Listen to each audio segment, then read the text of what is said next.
Hello दोस्तों, आज मैं आपको दिखाने जा रहा हूँ कोनिका मिनोल्टा 280, 220 और 360। उसमें आईडी कार्ड सेट कैसे करें। सबसे पहले तो आप अपने मशीन में ट्रे सिलेक्ट कर लीजिए। A4 का ट्रे सिलेक्ट कर लिया, फिर एप्लीकेशन में चले जाइए।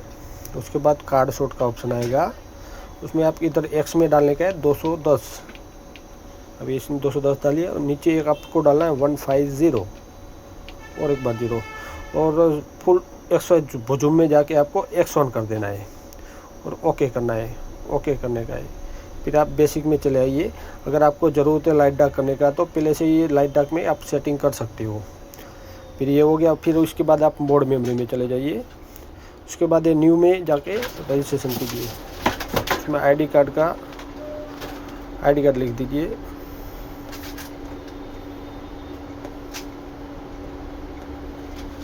आईडी कार्ड आ गया, ओके कीजिए। ओके कीजिए।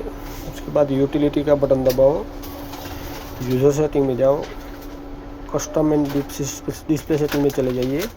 फिर कॉपी सेटिंग में जाइए, उसमें आपका किक सेटिंग 1 लिखा रहेगा, उसमें जाइए, उसको ऑन कर दीजिए। कॉपी प्रोग्राम में चले जाइए, ID card, okay okay, close close close close. आपका इधर आईडी कार्ड आ गया। ओके।